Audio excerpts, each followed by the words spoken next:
Hello my YouTube family. अगर आपने channel को सब्सक्राइब नहीं किया है तो चैनल को सब्सक्राइब करें ताकि कहानी के आगे के एपिसोड पब्लिश होते ही आपको नोटिफिकेशन मिल जाएगा। आइए अब कहानी की ओर चलते हैं।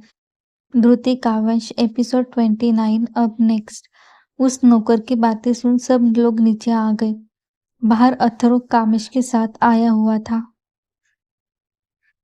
उसे देख कामेश के चेहरे पर हल्की स्माइल आ गई। वो अथर्व के पास जाते हुए बोला, तुम यहाँ कुछ काम था? अथर्व कामेश को देखते हुए बोला, हाँ, वो इस फाइल पर आपके सिग्नेचर चाहिए थे। उसकी बात सुन कामेश उसे गहरी नजरों से देखते हुए बोला, क्रूश के पास भेज देते, वो लेकर आ जाता। तुमने क्यों इतनी तकलीफ की यहाँ आने की? कामेश की बात सुन अथर्व हड़बड़ा गया और फिर अपने आप को संभालते हुए बोला, मैंने सोचा अब काम तो करना है और आप इस हालत में है तो सोचा आपको देख आ जाए, साथ में सिग्नेचर भी कर लेंगे, इसलिए चला आया यहाँ। वैसे अब आपकी तबीयत कैसी है? कावेश अथर्व की बात सुन बोला, हमारी तबीयत तो बिल्कुल ठीक है। हमें क्या हुआ है? बस ये थोड़ी बहुत चोट आई है जो जल्दी ही ठीक हो जाएगी। फिर क्या, जिसने भी ये किया है उसे मौत के घाट उतारना है, इसलिए पहले पूरी तरह से ठीक हो जाते हैं। कावेश की बात सुन अथर्व और कामेश थोड़ा सा डर गए। अथर्व ने जानबूझकर चौंकने का नाटक करते हुए कहा, मतलब आपका एक्सीडेंट नहीं हुआ? तो क्या ये किसी ने जानबूझकर किया है? कावेश ने अथर्व के आंखों में देखते हुए कहा, नहीं, अभी तक तो हमें पता नहीं चल पाया है कि ये एक्सीडेंट था या फिर हमारे किसी पुराने दुश्मन ने हमारे ऊपर वार किया था। वो क्या है ना बेटा, शेर के सामने से कोई वार नहीं करता, उसे हराने के लिए वो दोस्त बनकर दुश्मनी निभाते हैं। कावेश की बातें सुन अथर्व और कामेश की हालत खराब हो गई थी। उन दोनों को भी कावेश के बारे में सब पता था। ऐसे में वो भी तो वही कर रहे थे जो कावेश बोल रहा है। अथर्व ने अपने आप को संभाला और कावेश को देखकर बोला, हुकुम सा सिग्नेचर कीजिए, हमें थोड़ा काम है तो जाना होगा। कावेश ने उसके हाथ से वो पेपर लिए और उसे पढ़ने लगा। ये देख अथर्व बोला, हमने सब देख लिया है हुकुम सा, आप बस इस पर सिग्नेचर कर दें। कामेश ने उसकी बात सुनी और उस पेपर पर सिग्नेचर कर दिया। सिग्नेचर होते ही अथर्व वहां से चला गया। उसे देख कामेश के चेहरे पर सनक भरी स्माइल आ गई। फिर कामेश धृति के साथ अपने कमरे में चला गया। रात का वक्त। सब डाइनिंग टेबल पर बैठे हुए थे और खाना खा रहे थे। आज सबके साथ दादू और दादी भी थे। बहुत दिनों बाद सब एक साथ बैठे थे। सब हंसी मजाक कर रहे थे। सबको देख रावी बोली, क्यों ना आज हम सब गार्डन में बैठते हैं, थोड़ा एंजॉय करेंगे, बहुत मजा आएगा। रावी का साथ देते हुए कायरा भी बोली, हाँ, बहुत दिन हो गए, रोज वही सब होता है, आज थोड़ा दिमाग फ्रेश किया जाए। कायरा की बात सुन राका बोला, तुम्हारा दिमाग तो हमेशा फ्रेश रहता है, तुम्हें क्यों अपना फ्रेश हुआ दिमाग और फ्रेश करना है? बेचारा हमारा क्रूश, जिसका सर आप खाकर खराब करती है, जरा उनका दिमाग फ्रेश करिए आप, बड़ी मेहरबानी हो जाएगी हमारे क्रूश पर। राका की बात सुन क्रूश हड़बड़ा गया और बोला, मैं ठीक हूँ, मुझे क्या हुआ है? क्रूश को ऐसे देख सब हंसने लगे। तो कायरा बोली, देख रही कावेरी आप, राका भाई हमारा नाम लेकर आपको बोल रहे हैं। कायरा की बात सुन राका सुन्न हो गया और कावेरी की तरफ देखने लगा जो उसे ही घूर कर देख रही थी। ये देख राका बोला, आप खुद की गलती मेरे ऊपर क्यों डाल रही है? राका की बात सुन कावेरी बोली, ये बेचारे बनने की कोई जरूरत नहीं है, हम अच्छी तरह से जानते हैं आप अब भी हमसे शादी का बदला ले रहे हैं। रोज तो सुनाते हैं, अब मुझे परेशान करके मन नहीं भरता तो आप बाइसा को परेशान कर रहे हैं। अरे, तुम कहाँ की बात कहाँ लेकर जा रही हो? हमने तो ऐसा कुछ नहीं कहा। राका ने अपना मासूम सा चेहरा बनाकर कहा। तो कायरा ने राका से कहा, अब आप हमें कुछ बोले ना तो आज आपको हम भारी सुलाकर मानेंगे। सब लोग उनकी मस्ती एंजॉय कर रहे थे। धृति राधेश और आरुष को देखकर बोली, अब आप दोनों भी नंबर लगा दीजिए और हमें अच्छी बहू लाकर दे दीजिए। ध्रुति की बात सुन राधेश और आरुष खाते खाते रुक गए। आरुष ने उसे देखकर कहा, बड़ी माँ, हमारे सपनों की रानी अभी तक जमीन पर उतरी नहीं है। जब उतर जाएगी तब हम उसे आपके पास लेकर आएंगे, है ना राधे भाई? राधे ने उसके हाँ में हाँ मिलाते हुए कहा, हाँ सही बोल रहा है आरू। तब तक आप इन दोनों को कोई अच्छा सा लड़का ढूंढ लीजिए और इन दो आफत को यहाँ से भगा दीजिए। राधे की बात सुन रावी बोली, भाई आपको बड़ी जल्दी है हमें भगाने की, लेकिन माफ कीजिए, आपका पीछा तो हमसे छूटने से रहा, क्योंकि हम हमारे पति को यही लेकर आएंगे रहने के लिए। हम नहीं जाने वाले आप सबको छोड़कर। उसकी बात सुन मीनाक्षी जी बोली, हाँ तू यही लेकर आ, लेकिन इंसान ही उठा कर लाना, क्योंकि यहाँ पहले से ही पागल भरे पड़े हैं। उसकी बात सुन ध्रुति तपाक से बोली, नहीं तो क्या माँ, पहले खुद पागल थे, फिर बच्चों को किया और अब बच्ची को भी पागल बना दिया। बस अब हमारी अगली पीढ़ी नॉर्मल आ जाए तो ठीक, नहीं तो सच में हुकुम सा के घर को कोई महल नहीं कहेगा, सिर्फ पागल खाना कहेगा। ध्रुति की बात सुन अब तक शांत बेटा काव्यांश अपनी कामुक आवाज में ध्रुति से बोला, बहुत पागल पागल कर रही है आप हुक्मरानी सा हमारे प्यार को। पागल का नाम दिया जा रहा है, भूलिए मत, हमारा इश्क पागलपन के हद के पार है। हमारा इश्क सनकी है और वो पागलपन के हद के पार है। काव्यांश की बात सुन सबने अपना सर हिला दिया, क्योंकि काव्यांश और कुछ एक्सेप्ट भी क्या कर सकते हैं जिससे सर पर ध्रुति का जुनून चढ़ा हो। ध्यांश वही बेटा सबकी बातें सुन रहा था। उसका ध्यान अधीरा पर था, जो सबके साथ बैठकर मुस्कुरा रही थी। उसकी वो कातिल मुस्कान वहां बैठे ध्यांश को पागल कर रही थी।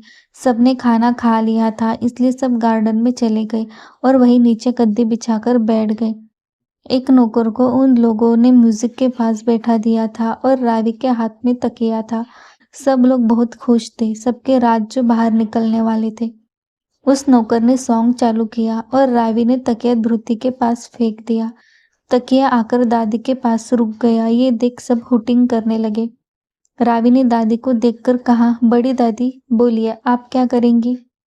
दादी, हम क्या करें, हमें कुछ नहीं आता। ध्रुविका दादी को देखकर बोली, चलिए बड़ी दादी, हमें बताइए आपको बड़े दादू से कब प्यार हुआ? ध्रुविका की बात सुन सब दादी उसे आंखें दिखाई और बोली, बदमाश, कुछ भी पूछती है।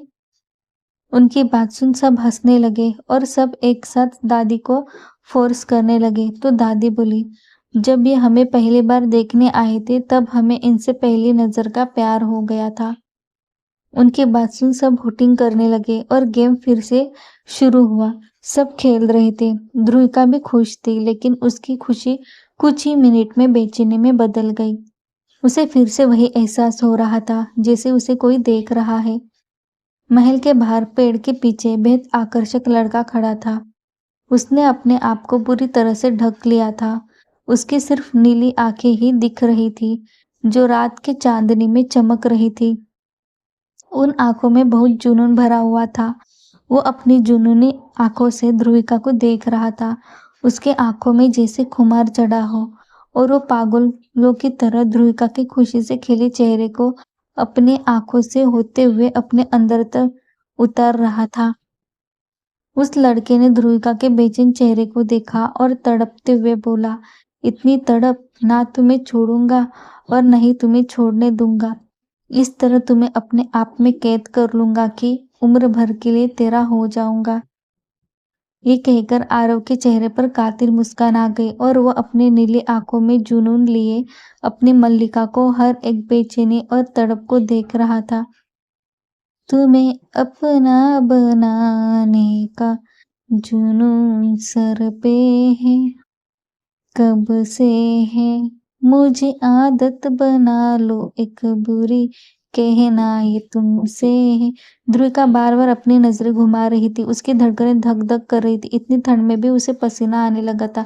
वही डर, वही घबराहट जो उसे 2 दिन से हो रही थी। ध्रुविका ने अपने ड्रेस को कसकर पकड़ लिया और धीरे से बोली, नहीं ध्रुव, उसे तुझ पर हावी मत होने दे, खुद को शांत रख। तभी रावी ने उसे देखा और उसके हाथ पर अपना हाथ रख दिया। ध्रुविका शांत हो गई और अपना ध्यान खेल पर लगा दिया। दूसरी तरफ एक छोटा-सा आलीशान घर था। उस घर के बालकनी में अथर्व बैठा था। उसके हाथ में एक तस्वीर थी। वो बैठकर ध्रुविका और कामेश के बारे में सोच रहा था। तभी वहाँ कामेश आ गया और अथर्व से बोला, भाई खाना रेडी है, चल कर खा लीजिए। अथर्व ने कामेश को देखकर कहा, कामेश मुझे ऐसा लग रहा है उस कामेश को हमारे बारे में पता चल गया है। वो जिस तरह से हमें देखता है और उसकी वो बातें, लगता है उसे कुछ तो पता चला है। क्या वो हमें हमारा काम करने देगा? कुछ करना होगा कामेश, नहीं तो पूरा प्लान बिगड़ जाएगा। कामेश, इस हुकुम शाह से हमें बचकर रहना होगा। वो बहुत खतरनाक आदमी है। देखा ना, इतना बड़ा एक्सीडेंट करने के बाद भी कैसे ठीक हो गया। जब से यहाँ आए हैं उसके बारे में बहुत कुछ पता चला है। वो बहुत डेंजर आदमी है, उससे हमें बचकर रहना होगा। मैं तो कहता हूँ आप ये प्रोजेक्ट उस ध्यांश को देखने के लिए कहिए, मुझे वो थोड़ा शांत लग रहा है। वैसे पापा को मारने के बाद वो कौन सा इंसान था जो उसका वंश के हाथों मर गया था? अथर्व ने कुछ सोचते हुए कहा तो कामेश बोला, विशाल प्रताप सिंह। सुनने में आया है कि उसकी बुरी नजर उस कामेश की पत्नी हुकुम रानी साहब पर उसकी बुरी नजर थी। उसके बाप को भी कामेश ने ही मारा है और उसके भाई को भी, जिससे उसने बदला लेने के लिए ये सब किया था। और जब वो हाथ नहीं लगी तो उसके फ्रेंड ने उस क्रूश की पत्नी पर नजर डाली, इसलिए उसे कामेश ने मार दिया था। उसका एक भाई भी है जो जैसलमेर में रहता है और विशाल का बेटा भी उस कामेश को बर्बाद करने के पीछे है। अथर्व कामेश को देख बोला, ठीक है फिर मीटिंग फिक्स करो उसके साथ, जरा हमें भी उस कामेश के दुश्मन से दोस्ती करनी होगी, तभी तो धमाका होगा। ये कहकर वो डेविल हंसी हंसने लगा। महल सब बहुत मजे कर रहे थे। सब एक एक करके तकिया पास कर रहे थे। कामेश अपने आंखों में बेशुमार प्यार लिए ध्रुति को देख रहा था और जैसे जैसे तकिया आ रहा था सब डरते हुए एंजॉय करते हुए तकिया दूसरे के ऊपर फेंक रहे थे। इस बार तकिया कामेश के हाथ में आ गया था और वो ध्रुति दे ही नहीं रही थी, जिससे ध्रुति चिढ़ गई थी और चिढ़ते हुए बोली, हुकुम सा अगर हम आउट हुए ना तो आप देख लीजिए, हम आपसे नाराज हो जाएंगे। ये कहकर ध्रुति ने अपना चेहरा मासूम सा बना लिया। ये देखकर कामेश दीवाना हुआ जा रहा था। जलाकर जो छिप गया है वो परवाना ढूंढती हूँ। गाना रुक गया और हमारी ध्रुति के साथ साथ कामेश भी आउट हो गया। ध्रुति ने जब ये देखा तो उसने मुंह फुलाकर कामेश को देखा तो कामेश ने उसके होठों को जो इस वक्त पाउट हो गए थे उस पर पिक कर दिया। ये देख सब ने जोर जोर से हुटिंग की। ध्रुति शर्मा गई और अपने दोनों हाथों से अपना मुंह ढक दिया। ध्रुविका ने दोनों को देखते हुए कहा, आप दोनों को अलग अलग सजा मिलेगी और दोनों की सजा मैं डिसाइड करूंगी। ये कहकर ध्रुविका ने ध्रुति को देखा और कहा, माँ आपको पापा से कब प्यार हुआ? ध्रुविका की बात सुन सब शांत हो गए और उसे देखने लगे। कामेश भी उसे जुनून से देख रहा था। ध्रुति ने एक नजर उसे देखा और कहा, जब हमें प्यार का मतलब समझ आया, हमारे लाइफ में उनकी जगह बहुत खास थी क्योंकि बचपन से ही हम एक दूसरे से जुड़ गए थे।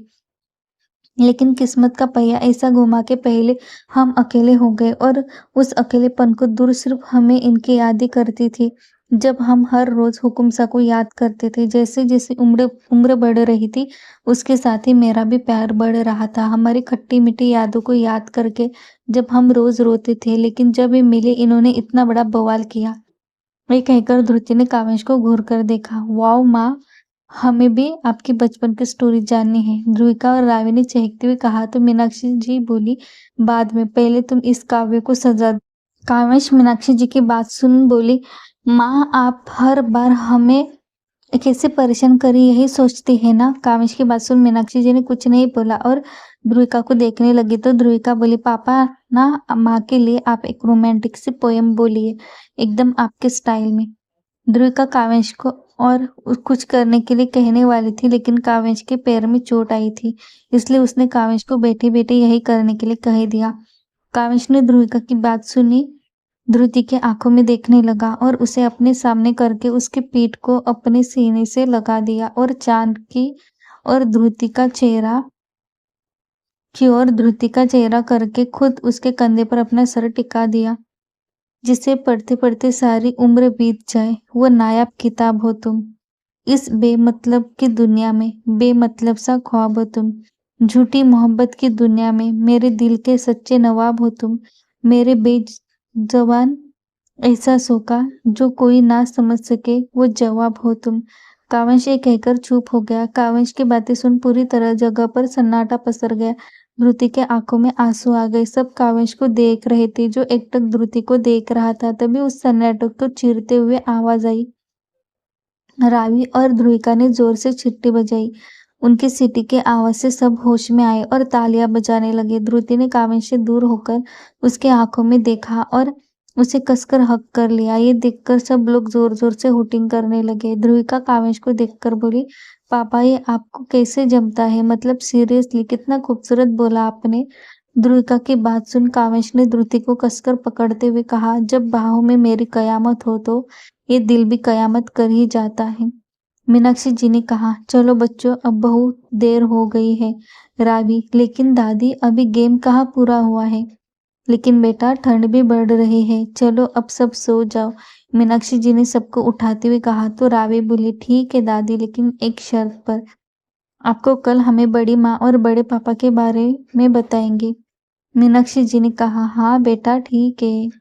मीनाक्षी जी की बात सुन अधीरा के दिल की धड़कनें एकदम से फास्ट हो गई। उसे बहुत घबराहट हो रही थी। पता नहीं अब वो क्या करेगी। ध्यान उसे तिरछी नजरों से देख रहा था। उसने धीरे से अधीरा के कान में कहा, तैयार हो ना रसभरी? ध्यान की बात सुन अधीरा के रोंगटे खड़े हो गए। सब मीनाक्षी जी की बात सुन अपने अपने कमरे में जाने लगे। अधीरा अभी भी बाहर ही बैठी थी। ध्यान उसे देख रहा था। सबके चले जाने के बाद ध्यांश ने उसे अपने गोद में उठा लिया और उसे लेकर महल के अंदर जाने लगा। अधीरा चुपचाप ध्यांश के गोद में बैठी थी। उसकी आंखें बंद थी। उसे समझ नहीं आ रहा था वो क्या करे। ध्यांश उसे ले जाकर बेड पर लेटा देता है और जाकर दरवाजा लॉक कर देता है। अधीरा उसके पीछे मुड़ते ही बेड से उतर जाती है और बालकनी में जाकर खड़ी हो जाती है। ध्यांश उसके पास जाता है और उसे पीछे से अपने बाहों में भर लेता है। ध्यांश के छूते ही अधीरा अपने आप में सिमट जाती है। ध्यांश जैसे ये लाइन बोलता है, अधीरा की आंखें बंद हो जाती है। ध्यांश उसे बाहों में लिए खड़ा अपने रजपरी को देख रहा था। ध्यांश अधीरा के गर्दन पर अपने होठ रख देता है। अपने गर्दन पर ध्यांश के गर्म होठों का एहसास पाकर अधीरा अपने साड़ी को कसकर पकड़ लेती है। ध्यांश अपने हाथ अधीरा के हाथों पर रखकर उसे पकड़ लेता है और हौले हौले अधीरा के गर्दन पर चूमने लगता है। ध्यांश के इसे छूने से अधीरा गहरी सांसें लेने लगती है और सांस लेने के लिए वो अपना मुंह आधा खोल देती है। ध्यांश उसके गर्दन पर अपने होठ चला रहा था। उसने अपने दांतों से अधीरा के ब्लाउज को कंधे से थोड़ा नीचे उतार दिया और उसे वहां चूमने लगा। अधीरा के हल्के हल्के सिसकियां निकल रही थी जिसे ध्यांश अपने आप को रोक नहीं पाता और अधीरा को झट से अपनी तरफ घुमा देता है। ध्यांश के ऐसा करने पर अधीरा एकदम से चौंक जाती है और उससे दूर हो जाती है तो ध्यांश उसका पल्लू पकड़ लेता है जिससे अधीरा एक राउंड लगाकर बालकनी के रेलिंग को पकड़कर खड़ी हो जाती है। ध्यांश अपनी रसभरी के एक एक अदा पर पागल हो रहा था। उसने अधीरा के पल्लू को अपने हाथ पर लपेटते हुए अधीरा की ओर अपने कदम बढ़ा रहा था। ध्यांश अधीरा के पास आकर थोड़ी दूरी पर खड़ा हो जाता है और उसे अपनी दीवानगी भरी नजरों से देखते हुए एक झटके में अपने हाथ में पकड़े पल्लू को खींच लेता है जिससे अधीरा 2 राउंड घूमकर सीधा ध्यांश के एकदम नजदीक आ जाती है और उसके दोनों हाथ ध्यांश के सीने पर आते हैं। ध्यांश अधीरा के पास आते ही अपने दोनों हाथ उसके कमर पर लपेट देता है और उसके चेहरे को जुनून से देखने लगता है। अधीरा गहरी सांस ले रही थी। उसकी पलकें झुकी हुई थी जो ध्यांश को उसका और दीवाना बना रही थी। ध्यांश अधीरा की ठुड्डी को अपने अंगूठे से पकड़ लेता है और उसके लाल हुए चेहरे को ऊपर करता है। इस वक्त दोनों की धड़कनें फास्ट चल रही थी। अधीरा के चेहरे पर शर्म की लालिमा छाई हुई थी जो उसे बहुत ज्यादा खूबसूरत बना रही थी। ध्यांश उसके चेहरे पर हल्के से फूंक मारता है जिससे अधीरा के चेहरे पर आए सारे बाल साइड हो जाते हैं। ध्यांश अपनी आंखें में मदहोशी लिए अधीरा के माथे पर अपने होठ रख देता है। फिर उसके माथे पर से होठों को चलाते हुए उसके गालों को चूम लेता है। फिर अधीरा के होठों पर अपने होठ रख देता है और उसके होठों को चूमने लगता है। अधीरा बस शांति से खड़ी थी। अचानक ही बादल गरजते हैं और हल्के हल्की बारिश शुरू हो जाती है। ध्यांश उसके होठों को बेतहाशा चूमे जा रहा था और बारिश की बूंदें उन दोनों को भिगो रही थी। थोड़ी देर बाद अधीरा की सांसें भारी हो जाती है तो ध्यांश उसके होठों को धीरे से छोड़ देता है। फिर उसके गर्दन पर अपने होठ फिराते हुए उसके सीने से थोड़े ऊपर तक उसे चूमने लगता है। अधीरा ध्यांश के ऐसा करने पर अपने दोनों हाथों को उसके बालों से पकड़ लेती है। अधीरा गहरी सांसें ले रही थी, तभी जोरदार बारिश होने लगी, बादल गरजने लगे और बिजली गिरने लगी। ये देख ध्यांश ने अधीरा के चेहरे के पास अपना चेहरा ले जाते हुए बोला, देख, आज कयामत से कयामत मिलने आई है, जो हमारे मोहब्बत की गवाही दे रही है। ध्यांश की बात पर अधीरा शर्मा जाती है और उसके सीने से लग जाती है। ध्यांश अधीरा को धीरे से अपने गोद में उठा लेता है और बालकनी से अंदर आकर अपने पैरों से बालकनी का दरवाजा बंद कर देता है और अधीरा को दरवाजे के पास खड़ा करके उसके दरवाजे से सटा देता है। फिर अपनी टी शर्ट उतारकर अधीरा के पास आकर उसके पेटीकोट और ब्लाउज को निकाल देता है। ध्यांश की इस हरकत पर अधीरा उसके पीठ करके खड़ी हो जाती है। ध्यांश उसके हर एक अदा का कायल हुआ जा रहा था। वो अधीरा को झट से अपनी गोद में उठाकर बेड के पास ले जाकर उसे बेड पर लेटा देता है और खुद के बचे हुए कपड़े निकालकर अधीरा के ऊपर आ जाता है। फिर अधीरा के बचे कपड़े निकालकर उसके सीनों को अपने मुंह में लेकर उसे चूमने लगता है, जिससे अधीरा एकदम से उचक जाती है और गहरी गहरी सांसें लेते हुए अपने बढ़ी हुई धड़कनों को और बढ़ी हुई सांसों को रोकने की कोशिश कर रही थी, पर वो नाकामयाब हो रही थी क्योंकि ध्यांश बिल्कुल भी रुकने के मूड में नहीं था। इतनी दिनों की उसकी आधी अधूरी इच्छा पूरी होने जा रही थी, ऐसे में कैसे खुद को रोक पाने वाला था। उसने तुरंत अपना चेहरा ऊपर किया और अधीरा को देखते हुए बोला, अगर मैं वाइल्ड हो गया तो मुझे अभी से माफ कर दीजिएगा रसबरी, कहकर उसके पेट को लेकर सीने को चूमने लगा। धीरे धीरे उसके पैरों से होते हुए उसके थाई तक चूमने लगा, जिससे अधीरा मछली की तरह तड़पने लगी। पहली बार किसी ने उसे ऐसे छुआ था, जिस कारण अधीरा बहुत ज्यादा मौन कर रही थी। उसके वो सिसकारा ध्यांश को किसी मधुर संगीत की तरह लग रही थी। अधीरा बहुत ज्यादा उत्तेजित हो गई थी। उसकी वो अदा देखकर ध्यांश ने उसके दोनों पैरों को अपने कंधे पर रखा और उसके सॉफ्टनेस को हल्के उंगलियों से सहलाने लगा। उसकी हरकत देख अधीरा ने तुरंत उसके हाथ को पकड़ लिया और तेज तेज सांसें लेते हुए अपना सर नामे हिलाने लगी, जिसे देख ध्यांश ने उसे अपनी तरफ खींच लिया और उसके और खुद के ऊपर ब्लैंकेट डाल देता है।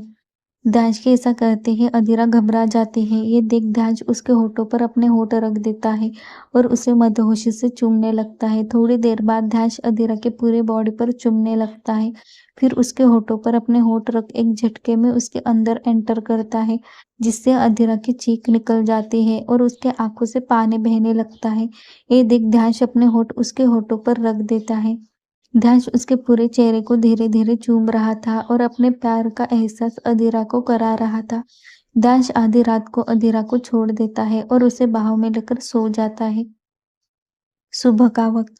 आज की सुबह सबके लिए खूबसूरत थी। सब खुश थे, पर क्या ये खुशी टिक पाएगी ये किसी को नहीं पता था। आज सुबह सब जल्दी उठ गए थे और मंदिर में पूजा कर रहे थे। आज ध्यांश की खुश था। उसकी रसबरी अब पूरी तरीके से उसकी थी। उसका रिश्ता अब सिर्फ रूह का जिस्म का भी हो गया था। सब डाइनिंग टेबल पर बैठकर हंसी खुशी नाश्ता कर रहे थे। आज रुति को रह रहकर बेचैनी हो रही थी। काविश उसके हर एक भाव को देख रहा था। उसने रुति के हाथ पर अपने हाथ रखे और उसे देख अपनी पलकें झपका ली तो रुति ने उसे देख प्यारी सी स्माइल दे दी, जिसे देख कामेश ने अपने सीने पर हाथ रख दिया। ये देख ध्रुति ने अपना सर हिला दिया। थोड़ी देर बाद सब अपने अपने काम पर चले गए। आज अधीरा रावी ध्रुविका के साथ कॉलेज जाने वाली थी। ध्रुति ने उसे ड्रेस पहनने के लिए कहा। तीनों भी अपने बुलेट पर बैठकर सवार हो गई। अधीरा आज पहली बार गाड़ी पर बैठी थी, इसलिए ध्रुविका और रावी ने उसे बीच में बैठाया था। अधीरा रावी से बोली, आप इतनी अच्छी गाड़ी चला लेती हैं, आपको डर नहीं लगता?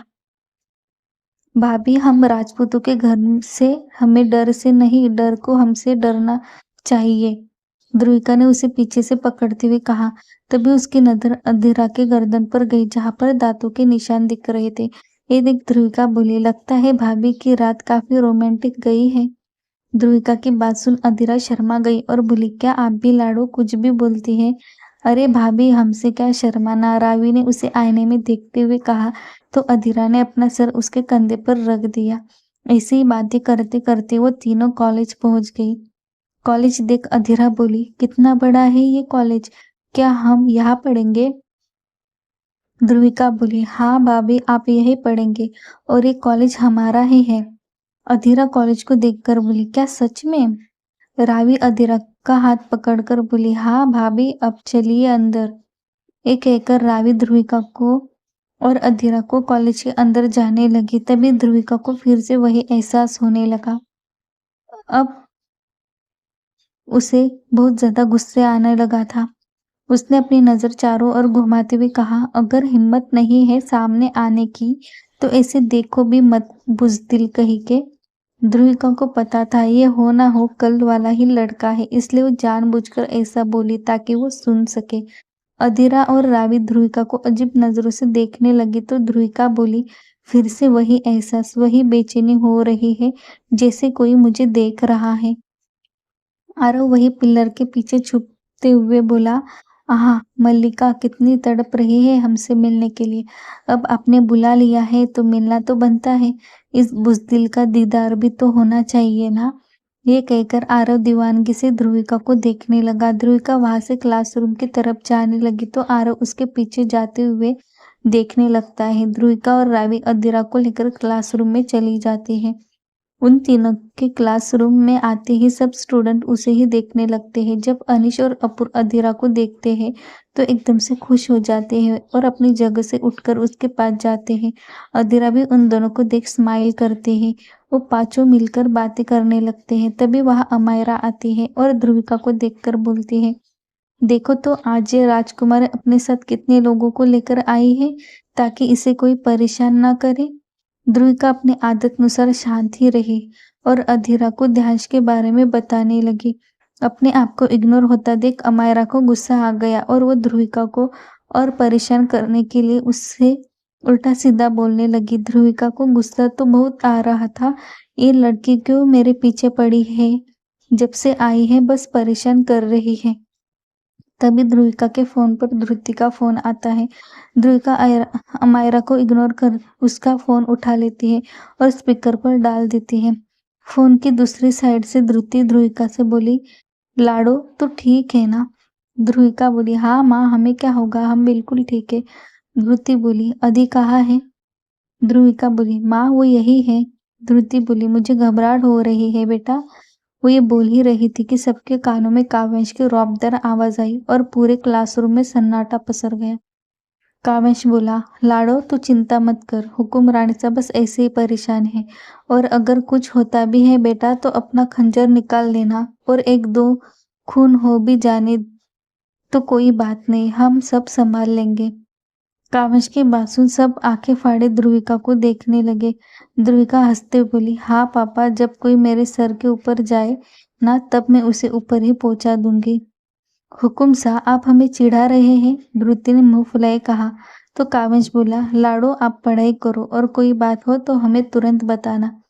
ये कहकर काव्यांश ने फोन रख दिया और अपनी रूठी हुई हुकुमरानीसा को देख उसे बाहों में भरकर बोला, आप कितना चिंता करते हैं हुकुमरानीसा, सब ठीक है और अगर कुछ होता भी है तो हमारे सारे बच्चे इस काबिल है कि वो अपनी लड़ाई खुद लड़े और आजकल आप हम पर ध्यान नहीं दे रही है।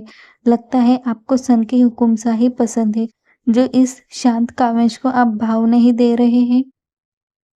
कुछ भी मत बोलिए हुकुम सा, आप तो सच में अभी तक वही अटके हैं, कुछ तो शर्म करे। ध्रुति ने काव्यांश के हाथ पर मारते हुए कहा। तो काव्यांश ने उसके गालों को चूमते हुए कहा, अब आपसे क्या शर्म हुकुमरानी सा, अगर आपको तकलीफ ना होती तो अब तक ये हुकुम सा क्रिकेट की टीम ही खड़ी करता। काव्यांश की बात सुन ध्रुति की आंखें बड़ी बड़ी हो गई। उसे ऐसे देख काव्यांश उसके आंखों में जुनून से देखते हुए बोला, मेरी हरी आंखों वाली राजकुमारी, आप अपनी नजरों से हमारा कत्ल ना करें, नहीं तो अभी ही सारी हदें पार हो जाएंगे। ध्रुति उसकी बात सुन अपनी आंखें बंद कर लेती है और उसका चेहरा लाल हो गया था, जिससे देख काव्यांश को रहा नहीं गया और उसने ध्रुति के होठों पर अपने होठ रख दिए। मिलते हैं नेक्स्ट एपिसोड में। Thank you. धृति और काव्यांश का रोमांस देखने के लिए आपको कल के एपिसोड का इंतज़ार करना पड़ेगा। उसके लिए तुरंत चैनल को सब्सक्राइब कर दीजिए और बेल आइकन को प्रेस कर दीजिए ताकि जैसे ही कहानी के एपिसोड पब्लिश होंगे आपको तुरंत नोटिफिकेशन मिल जाएगा। तब तक के लिए बाय बाय, मिलते हैं नेक्स्ट एपिसोड में।